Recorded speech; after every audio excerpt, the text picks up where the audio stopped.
April 1, 2025 మంగళవారం. ఈరోజు మనం మదనపల్లి మార్కెట్ సంబంధించి స్టాక్ అనేది ఏమాత్రం వచ్చింది, ఏమనేది ఈ వీడియోలో మాట్లాడుకుందామండి. అంటే నేటితో పోల్చుకుంటే దిగుమతి తగ్గిందా లేదా పెరిగిందా వెయిట్ అండ్ లెవెల్‌లో మాట్లాడుకుందాం. లేట్ చేయకుండా వీడియో అనేది స్టార్ట్ చేసేద్దాం. మనం ముందుగా తెలుసుకునే ముందు మీరు ఛానల్‌ని ఫస్ట్ టైం గానీ చూస్తుంటే అలాగే సబ్స్క్రైబ్ చేసుకోకని చూస్తుంటే వెంటనే సబ్స్క్రైబ్ చేసుకోండి. సో మీరు ఫస్ట్ ఇంకా లాస్ట్ వరకు చూస్తేనే you will get some idea. మీకు కూడా కొంచెం ఐడియా వస్తది. మీరేదో స్కిప్ చేసుకుంటూ పోయినారనుకో ఏమీ తెలీదు నన్ను అడిగితే లాస్ట్ వరకు చూడడానికి ట్రై చేయండి. సో మీరు స్కిప్ చేసుకుంటూ పోయినారనుకో ఏమీ రాదు నన్ను అడిగితే. ఏదో ఉండే ఈ 2 నిమిషాలను క్లియర్ కట్‌గా చూడండి.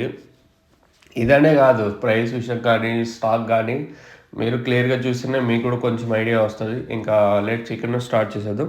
మనం ముందుగా జీపీఆర్ అలాగే పీవీఎస్ మండీ లైన్ మొత్తం మాట్లాడుకుంటే భారీగా దిగుమతులు అయితే వచ్చాయి. ఈరోజు వచ్చేసి నిన్న సగానికి దిగుమతి భారీగా తగ్గడం. సో దానికి ఆపోజిట్ ఏం జరుగుతుంది, ఈరోజు వచ్చేసి ఆటోమేటిక్‌గా దిగుమతి భారీగా వచ్చింది.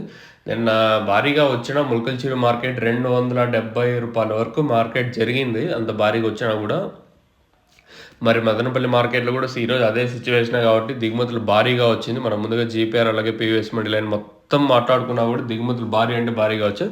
అలాగే సేమ్ ఇంకా ఆ పక్క లైన్‌లో కూడా టీవీఎస్ మండీ లైన్ కూడా మొత్తం మాట్లాడుకుంటే దిగుమతులు అదే స్థాయిలో చాలా ఎక్కువగా వచ్చాయి ఈరోజు వచ్చేసి. సో ఇది ఇన్ఫర్మేషన్ ఈరోజు మన మదనపల్లి మార్కెట్ సంబంధించి. ఈ మండీకి తక్కువ వచ్చిన దాంట్లో అన్ని మండీలకి ఈరోజు దిగుమతులు అయితే పెరిగాయి. మరి వేలం పాటలు ఏమన్నా చాలా స్లో అయ్యే ఛాన్స్ ఉంటుందల్లా చూడాలి. ఈరోజు అసలు కథ బయటపడుతుంది. ఎందుకంటే 2 రోజులు ఇంకా మన మార్కెట్ స్పీడ్‌గా ఉంది కదా. సో నిన్న ఏదో ఈ మాటే చెప్పాను. సో దిగుమతులు మళ్ళీ వచ్చేసాయంటే వేలం పాటలు ఎంతవరకు ఉంటాయో చూద్దామని కూడా నిన్న మెన్షన్ చేశాను. మీరు ఒకవేళ వినకపోతే చూడండి, చెప్పింటాను దాంట్లో రికార్డ్ అయి ఉంటుంది కదా.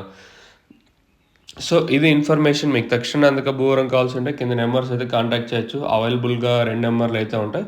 మీరు 2 నెంబర్లో ఏదో ఒక నెంబర్ కాంటాక్ట్ అయితే సరిపోతుంది. సో తక్షణ మెయిన్గా గ్రోత్, నందక కాయ సైజులకి షనింగ్, అలాగే భూవరం వచ్చేసి మొక్క నాటిన అంటే 10 రోజుల పైన యూస్ చేయాల్సి ఉంటుంది. మీకు కావాలంటే కింద నెంబర్ కాంటాక్ట్ అవ్వచ్చు.